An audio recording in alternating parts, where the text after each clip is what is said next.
Jeffrey Young and Brian Riddle, both of whom have been here before. And perhaps, Mr. Giles, you could remind them of. Yes, gentlemen, you've been in before, and we will consider your oaths to still be in effect. Thank you. The estimate of time here on this panel will take us through till the noon break tomorrow, Mr. Commissioner. I plan to be done in a little less than an hour. The Conservation Coalition, we've allotted 35 minutes, to more than anybody else, because Mr. Young is represented by the Conservation Coalition. Canada has advised it has no questions for this panel, and we've allotted 20 minutes to each of the other 5 participants who have indicated a desire to question, and that should all work out. Let me start, Mr. Young, with you. You are here from the David Suzuki Foundation.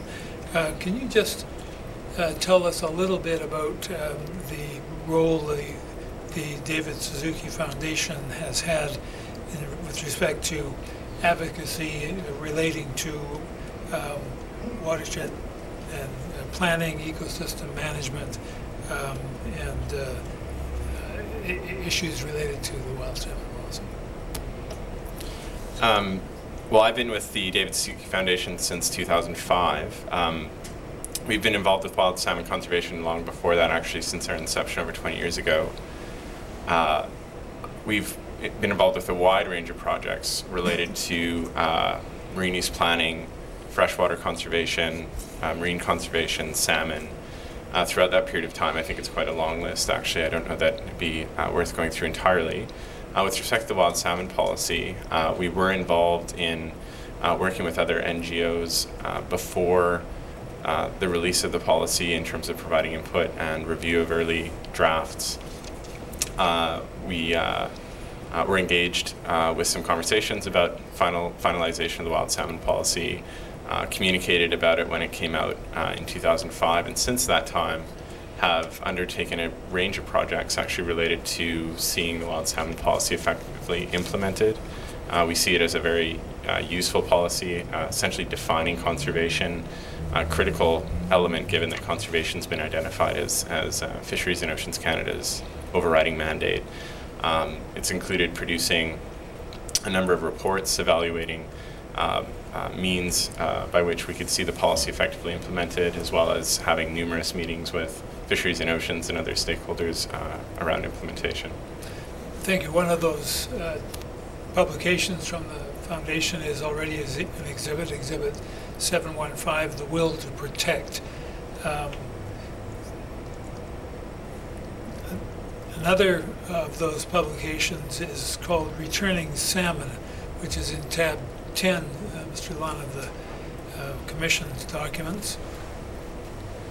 This is called Returning Salmon, Integrated Planning and the Wild Salmon Policy of BC 2009, Knowledge Integration in Salmon Conservation and Sustainable Planning towards Effective Implementation of the Wild Salmon Policy, Strategy 4. Well, we'll be dealing with Strategy 4. Oh, I'm sorry, I've failed to draw a line. Sorry. Returning Salmon, Integrated Planning and the Wild Salmon Policy of BC 2009. Can you just briefly tell the Commissioner what that document covers? I don't think we need to go into any detail. So that document was produced recognizing the integral role of Strategy 4 under Wild Salmon Policy Integrated Planning, and how figuring out how to do that effectively we saw as probably one of the key challenges and key opportunities in seeing the wild salmon policy forwarded. So we commissioned some folk to help us figure out some useful recommendations to pursue Strategy 4, and in particular reviewed some Central Coast planning efforts as kind of a case study. So that report provides some recommendations on methods by which we could undertake integrated planning in a way that would help move the wild salmon policy forward.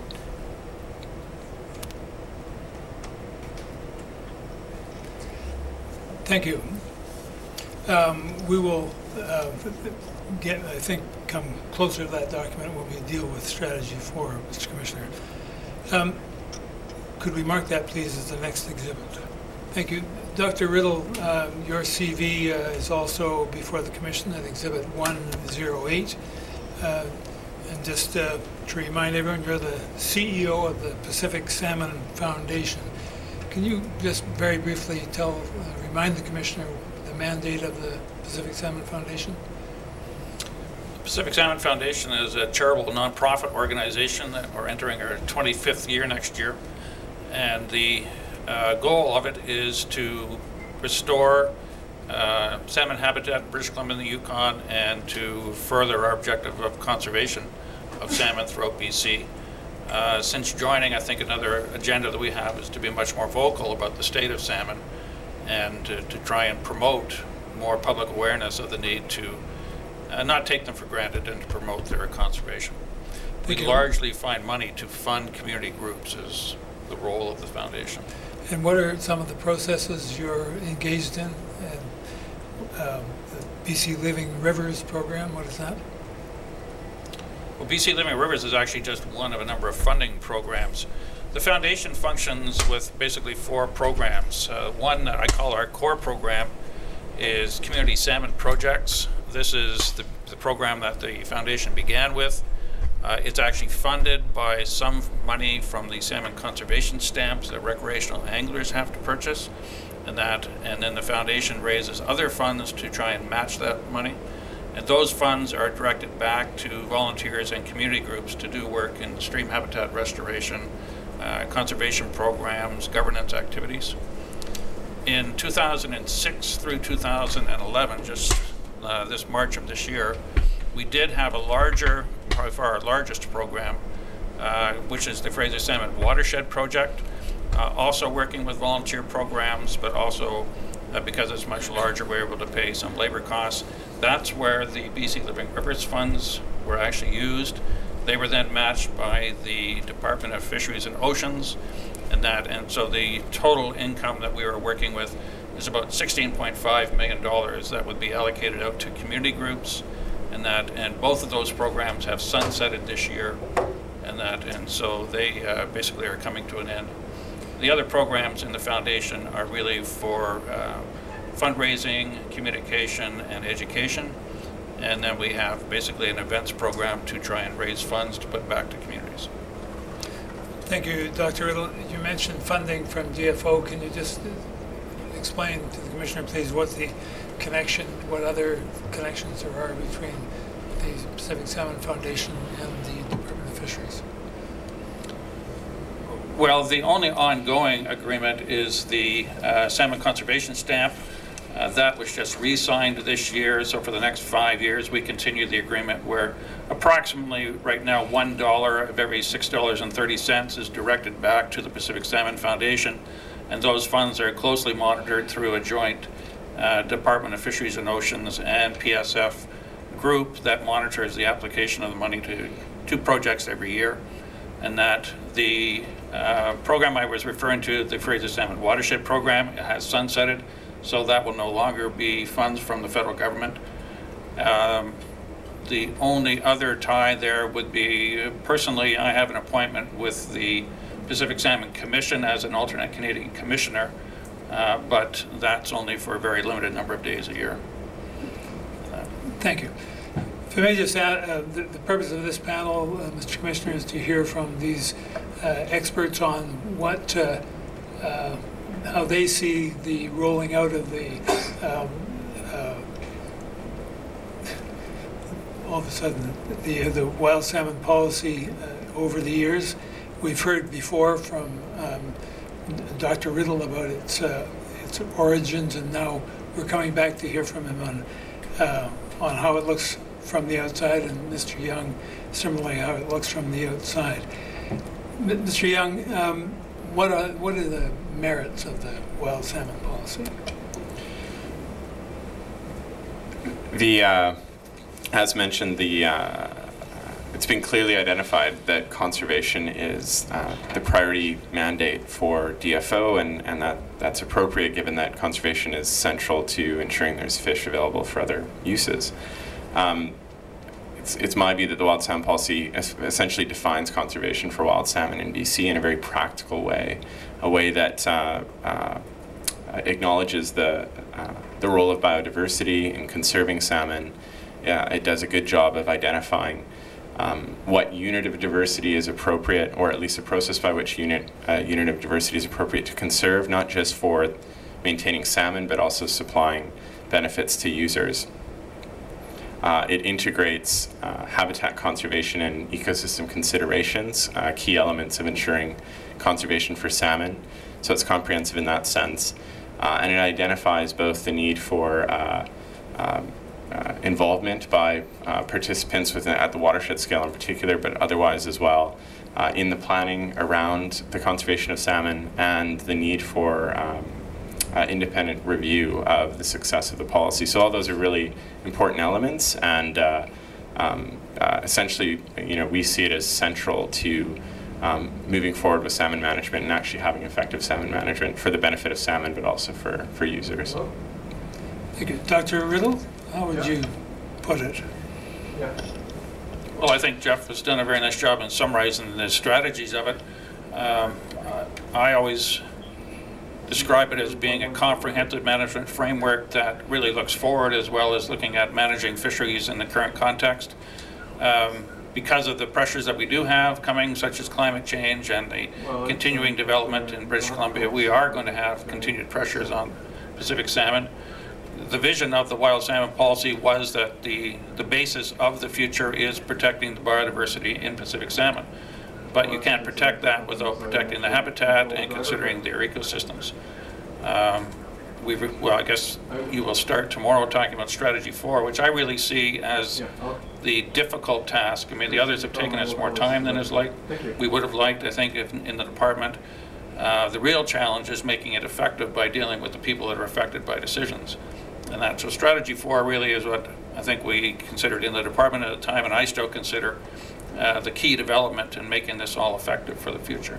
Thank you. Has the principles in the wild salmon policy been recognized in other work internationally or in Canada? I recall you saying at one point that there was a gold standard for. Well, presuming you're talking to me again, it's yes, yes, I've had people from the United States and Japan describe it really as the sort of standard to use for salmon conservation.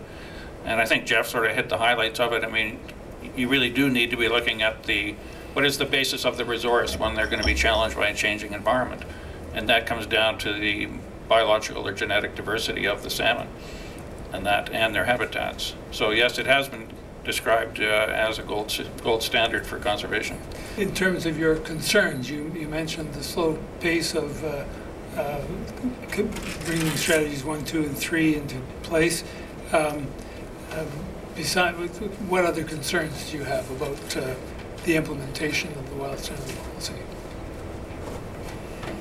Well, limiting it to strategies 1, 2, 3, I mean, I think the slow pace is one that there were both technical and I think process issues that have limited the pace of it. I think that some of the difficult new procedures developed, for example, defining the conservation units, getting the basic map data together so that the analyst could define the conservation units. Doing the consultations on the conservation units has actually been very smooth. I think the method has been fairly widely endorsed. The people that have been accepting comments have been responsive in that, and so even now new documents will be talking about how the conservation units have evolved since the first draft, and that the habitat work proceeded fairly quickly in the first 2 years. Now some of the implementation in terms of monitoring doesn't seem to be proceeding as quickly. And there definitely has been a lagging in getting Strategy 3 out, and I would freely admit that I was unable to really get that out before I left, and I haven't seen it in the 2.5 years since I left.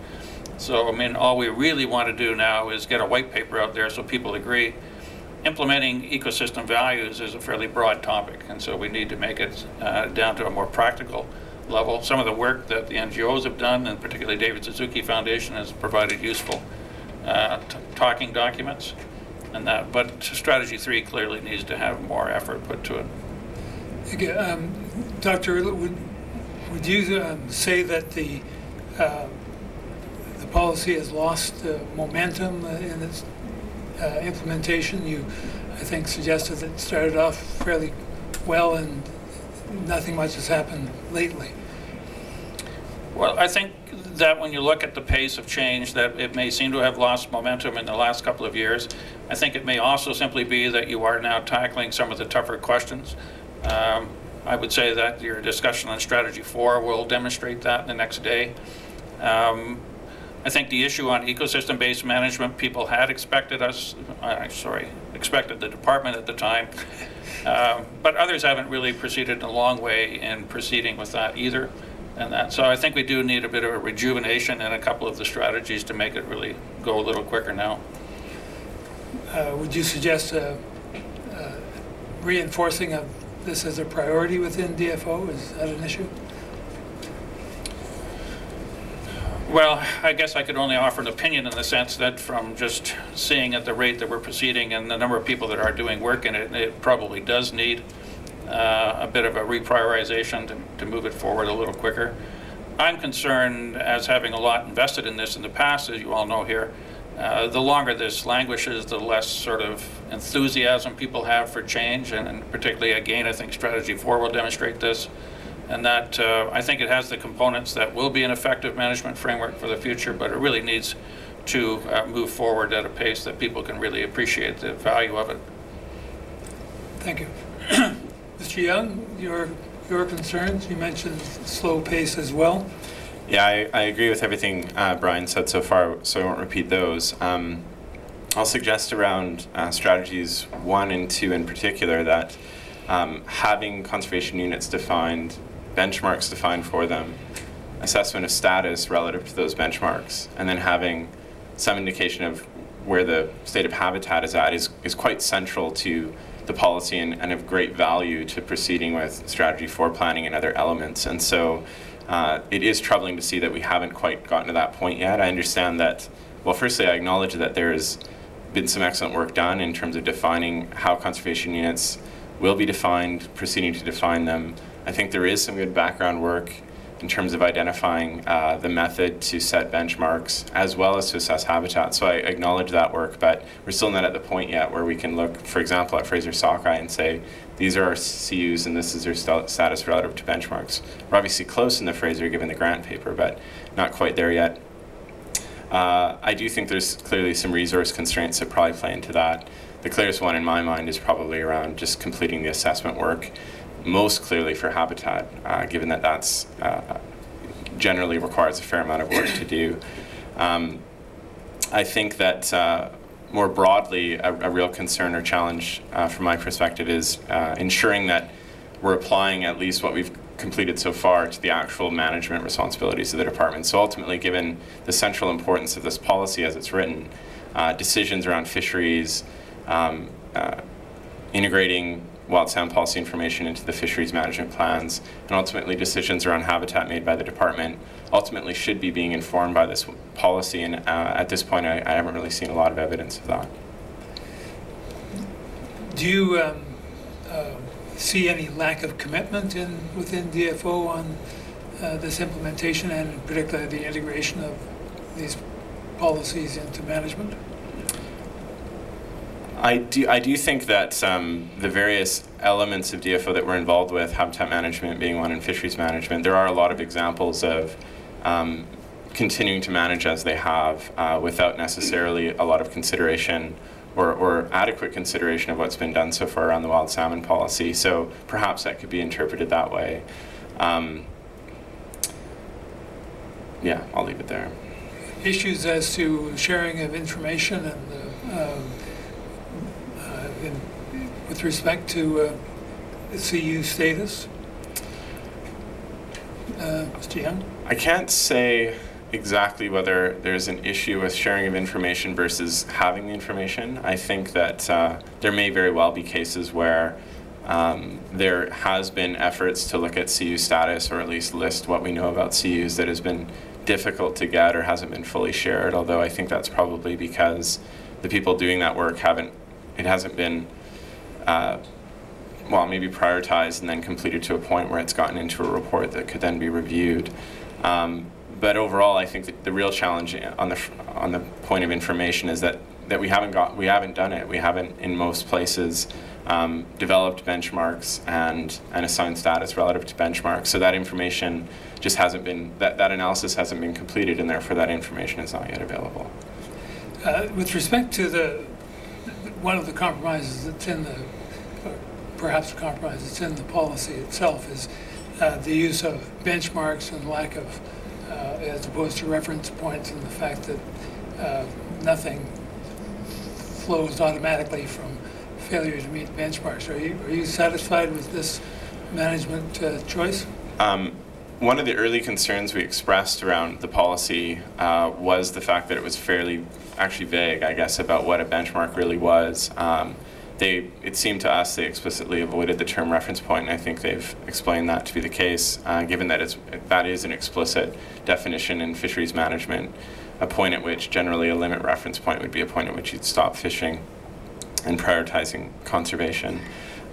So we were concerned that there was a lot of opportunity to not necessarily conserve as a priority, and therefore that may not jive with our interpretation of conservation as the first priority.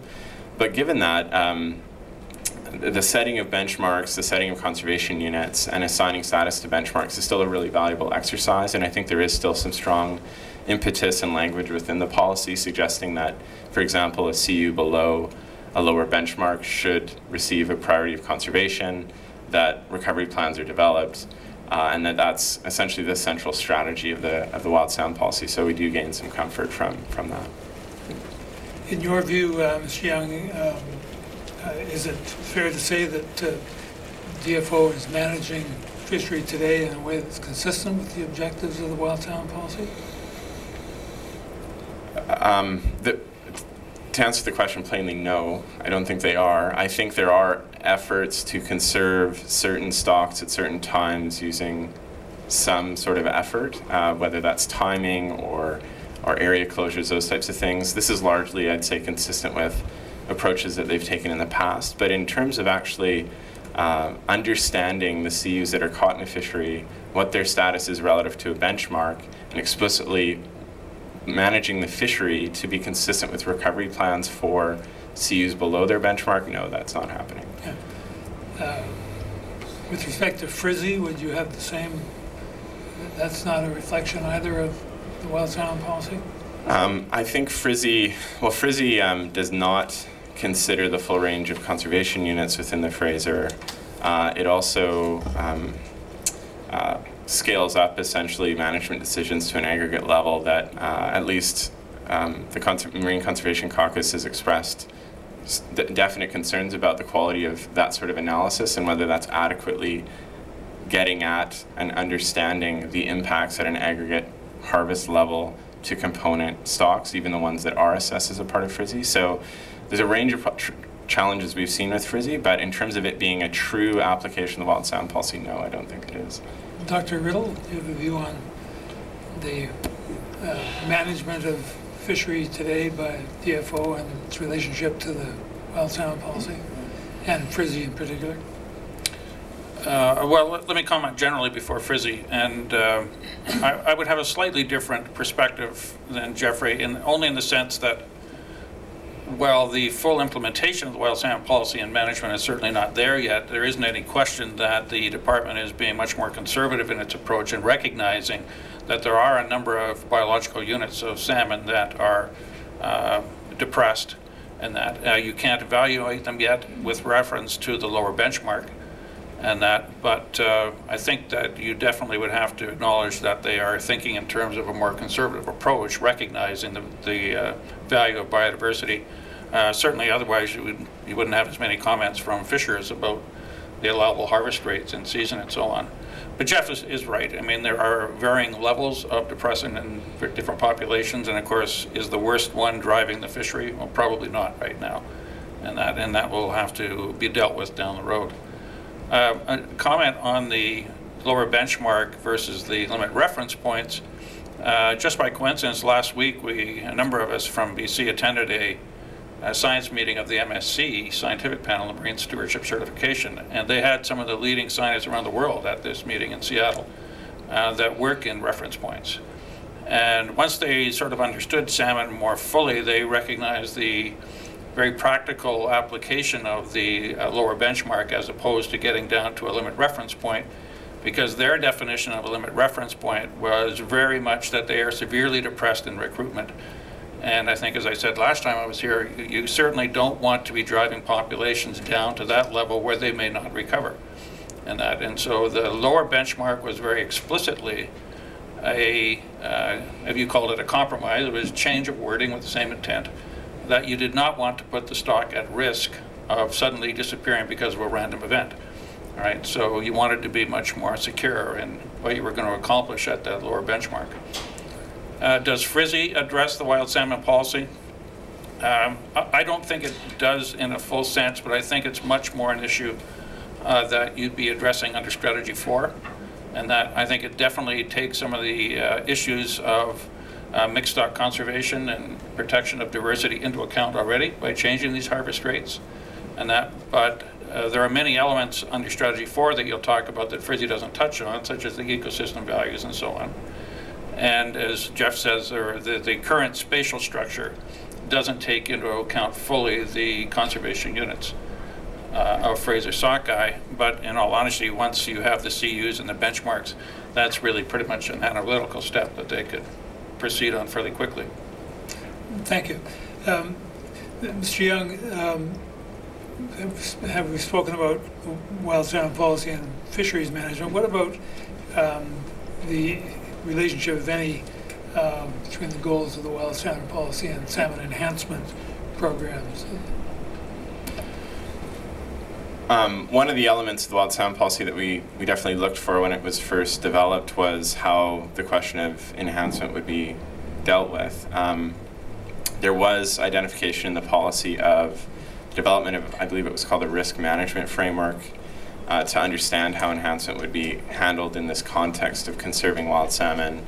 There's also a definition of wild salmon in the wild salmon policy that essentially says, a wild fish is one that is the offspring of a naturally spawning adult, along those lines, so essentially not a first-generation hatchery fish.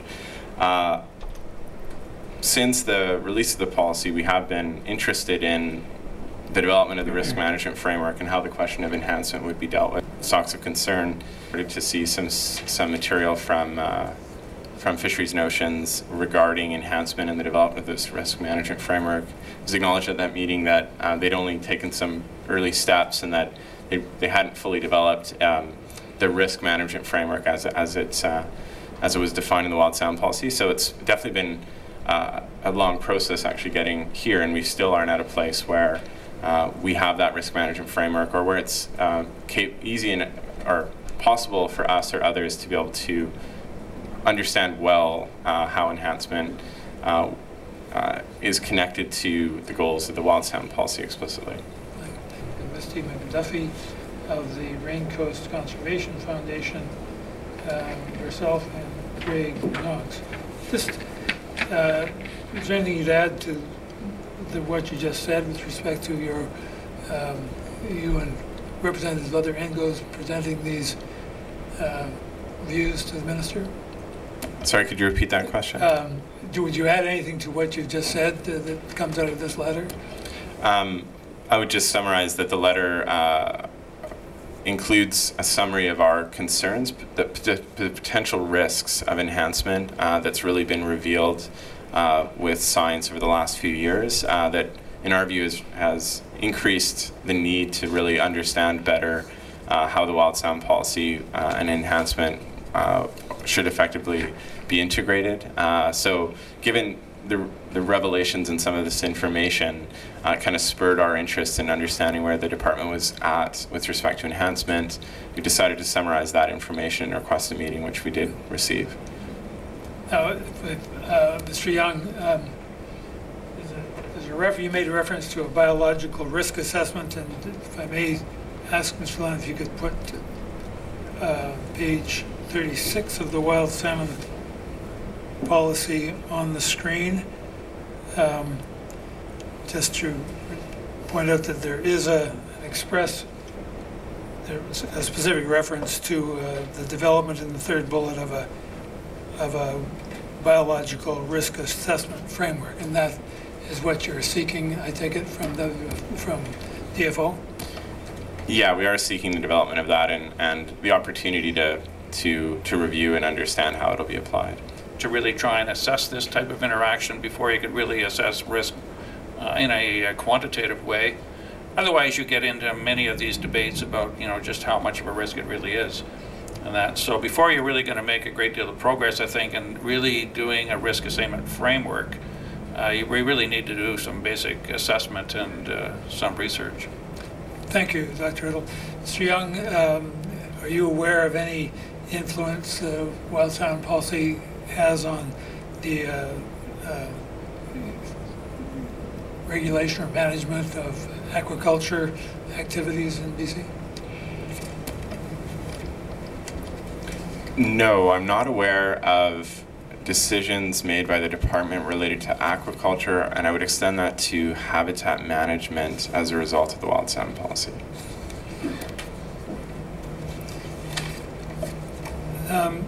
Dr. Riddle, we've spoken a bit already about the issues of the implementation of Strategy 1 and the fact that I think the scientific basis is strong, but slow, I gather, and the development of benchmarks has been slow. I gather that one of the things you've been doing lately is working in the Skeena watershed with respect to the application of the wild salmon policy there. Perhaps you could tell me, or tell the Commissioner a little bit about that experience in establishing benchmarks there. Sure. I mean, what the Pacific Salmon Foundation is doing is basically managing funds from the Gordon and Betty Moore Foundation under their Wild Salmon Conservation Initiative. And their interest is, of course, promoting the conservation of salmon in strongholds that they call habitat strongholds, where you've got viable wild populations. The implementation of the wild salmon policy is the primary objective of what's called the Skeena Watershed Initiative.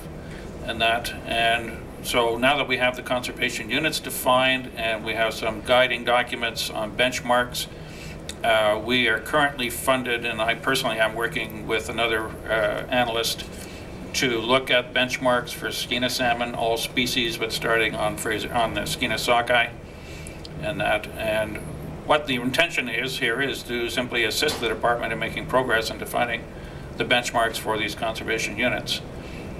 We also are using the Skeena watershed process as kind of a pilot to your strategy 4. And the need for doing these together is that when we get down to describing the lower benchmarks, then we need to take into account consultation with the various user groups there in terms of impacts and social economic values, as the policy says. And so we're doing this, trying to do this all together at the same time. Plus we have funds from the Moore Foundation to work on habitat issues that address strategy 2. This is being done essentially as a pilot project for the wild salmon policy? I would say the only one that's really a pilot is the governance process, the Skeena Watershed Initiative itself, where we're trying to make sure that we have the users in the Skeena drainage all represented there. There have been issues there in terms of who is allowed to be represented on that. So we have all the First Nations, and we are having growing pains in terms of full active involvement in that. And then the NGOs have reps, the commercial fishery has reps, recreational fishers and so on. It's a group of about 24 people, I guess, when everybody is present. And that's what I would call the pilot. The others are very much sort of the technical application of material that have been published by DFO and then try to apply it to these CUs. Thank you.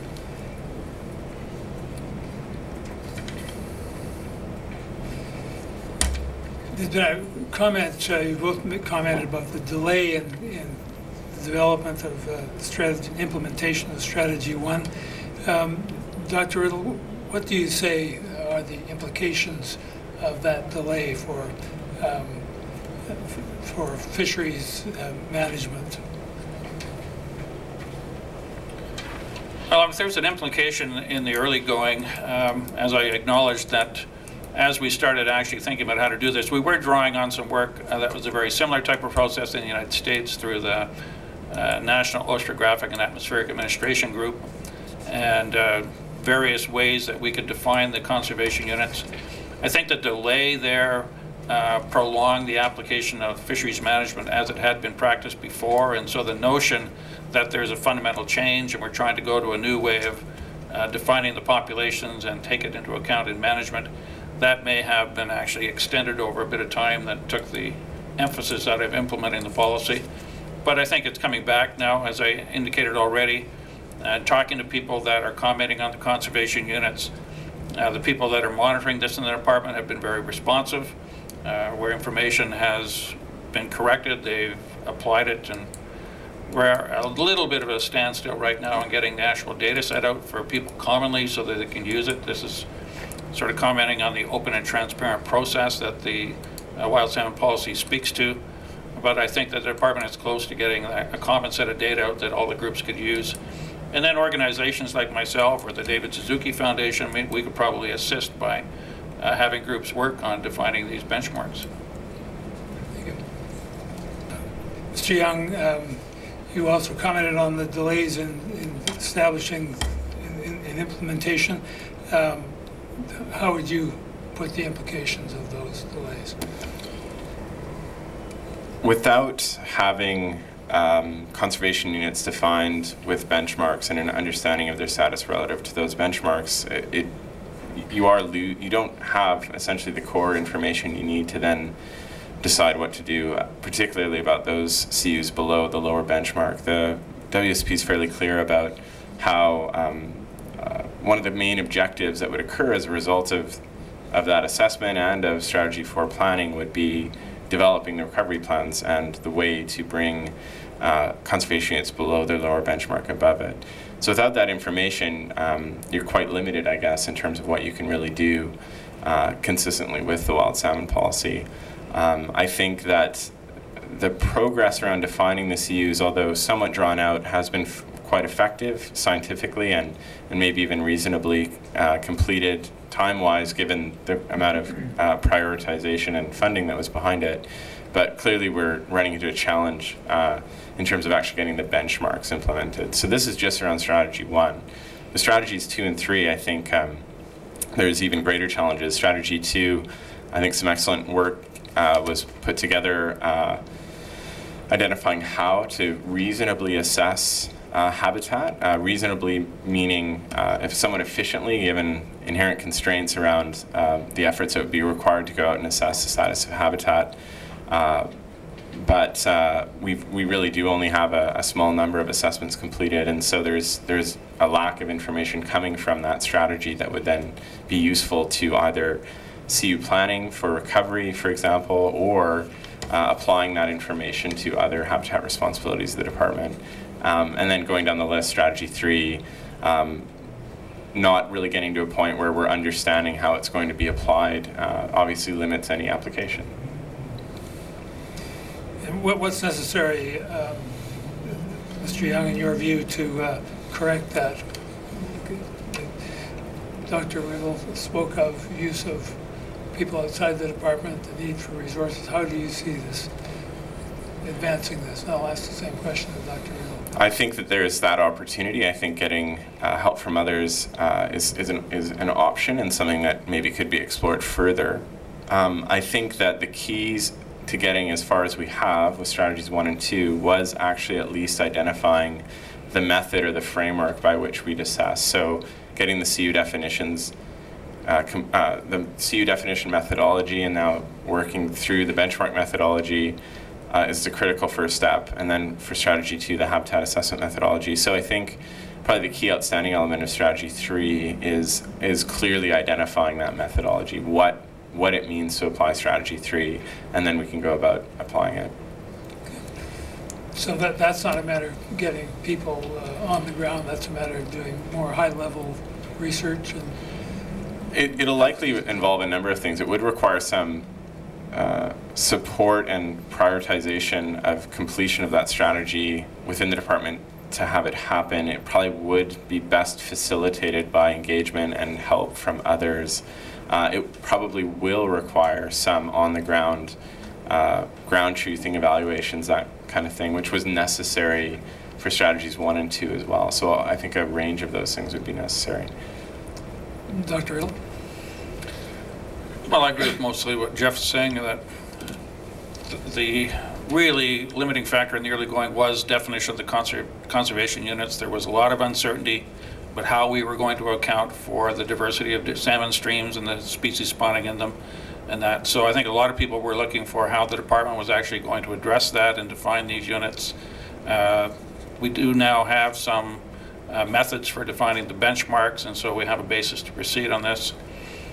I think that there's no question now that there's enough people with the analytical capacity to assist the department in doing this. Ultimately, the information has to go back to the department for a consultation with various user groups, because when you get right down to it, it's likely just the department that we really have to sign off on the benchmarks after the consultations. And that's I think, a process detail that could be worked out. The information capture, before I left the department again, many times talked about the wild salmon policy would not be implemented by the department alone. There are many people out in British Columbia that are involved in community groups, for example, that could assist the department in collecting habitat data or identifying habitat issues.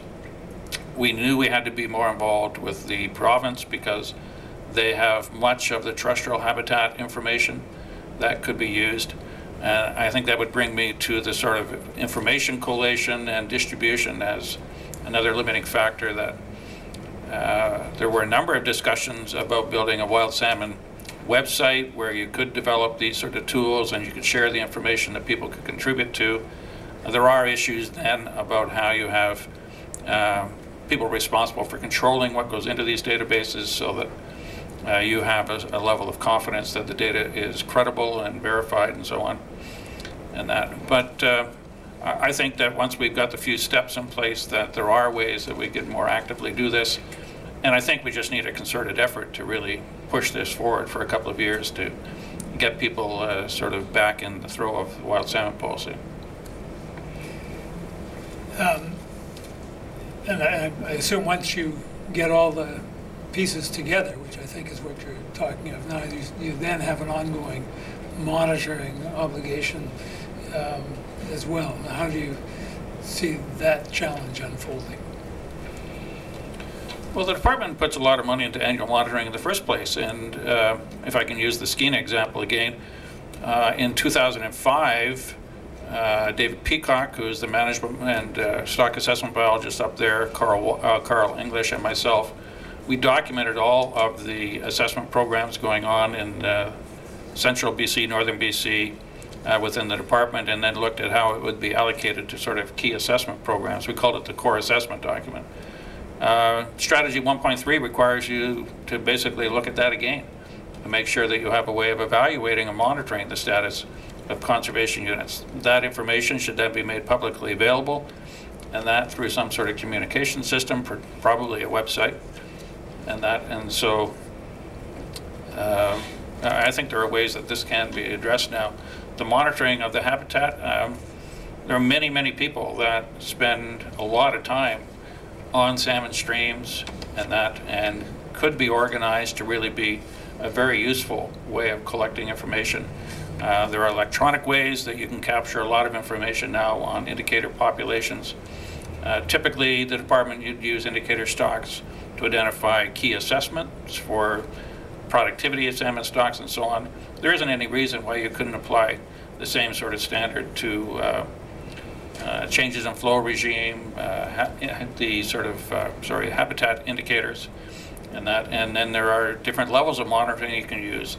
The wild salmon policy actually goes through for salmon that you could have a tiered monitoring system that would be more cost effective, because the policy does commit the department to monitoring distribution of salmon as well.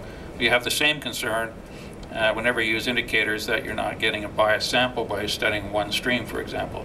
And so you do need to have sort of a tiered structure for this data capture. But these are things that are easily designed. You just need the opportunity and the resources to do it. Thank you. Mr. Young? Yeah, I agree with Brian that there is likely some opportunities that have not been fully explored to redirect monitoring effort within the department and with external partners to fulfill the monitoring requirements under strategies 1 and 2 and perhaps 3 as well. However, I do think that that this is one of the key potential capacity constraints within the department is maintaining this monitoring. Even if there are external partners, they're going to have to play a key coordinating role. It's my assumption that, or it's my estimate, I guess, that the current monitoring capacity and the monitoring capacity over recent years is probably insufficient to do the job fully, so additional resources would likely be required to monitor at a level that pretty much any of us or a credible scientist would say would be necessary to get at least some sense of the status of CUs and their habitat. And this is additionally concerning given all the indications we're receiving of reduced support for these types of initiatives rather than increased. Mr. Young, the discussion about the difference between benchmarks and reference points, and in particular in reference to the use of the latter in the Marine Stewardship Council certification. Can you just elaborate on that debate and tell us whether or not it's important? The Marine Stewardship Council includes criteria referencing the use of limit reference points, requiring the use of limit reference points. It includes fairly explicit criteria that when a stock unit caught in the fishery is below its limit reference point, recovery needs to be allowed. In other words, no fishing until that stock is recovered to 125% of its limit reference point. Now, Brian elaborated on how potentially one interpretation of the WSP benchmark is that the limit reference point is essentially a low bar, and the lower benchmark might be a higher one, maybe with some buffering above that. Within the context of the assessment, though, they've essentially suggested or adopted the idea that the lower benchmark is equivalent to the limit reference point as defined by the Marine Stewardship Council. And that does raise some questions and concerns about, well, firstly, are we yet managing to lower benchmarks? I would say not, and therefore it's hard to suggest that the fishery has fully passed that criteria. There's conditions on the fishery such that it's required to put those forward, but whether we're at a point where we're managing consistent to the MSC standard in a way where highly depressed stocks, potentially below a reasonable definitional limit reference point, are truly being relieved of fishing pressure, I think is a concern both in terms of the way we're currently practicing fisheries as well as potentially how a lower benchmark might be defined and applied. I'll add one other quick element, and that's that my best understanding of how that criteria essentially got built into the Marine Stewardship Council certification is essentially drawn from the FAO Code of Conduct for Responsible Fishing, or Responsible Fisheries, and I also understand that that's part of the discussion right now around updating the methodology MSC uses. Is they've recognized the need to protect biodiversity, and I think discussing the wild salmon policy is a model for doing that, but then also getting around how do we ensure that we're meeting the Code of Conduct requirement, which essentially says you have to have a no fishing point when a stock unit falls below a limit reference point. So a number of concerns about whether we really are using limit reference points, whether that's consistent with the sustainability standards of the MSC, and whether the lower benchmark under the wild salmon policy is a limit reference point or not. Further, I think Jeff clarified my point that in this discussion with the Marine Stewardship Certification and their science advisors last week, the UNFAO description of a limit reference point is the key stumbling block. And because these are people that don't typically do assessments on Pacific salmon, there was quite a bit of uncertainty about what the lower benchmark meant versus a limit reference point and that. And so the Stewardship Council is now reviewing 3 new standards that they would bring out. One defining how you certify a fishery, but a fishery is on many conservation unit, well, typically is on more than one conservation unit or stock. And so how do you actually take into account the more depressed stocks when you're doing the certification? There is the issue of how you are going to explain to UNFAO that the limit reference point that is being used at the certification for Pacific salmon is not the same as how they use it elsewhere. And then there's actually a third standard they're looking at on how you take into account enhancement in certification of these fisheries. So a number of the issues that you're talking about today are currently serious topics for discussion in the entire certification process right now and is under scientific review. That's helpful. Thank you very much.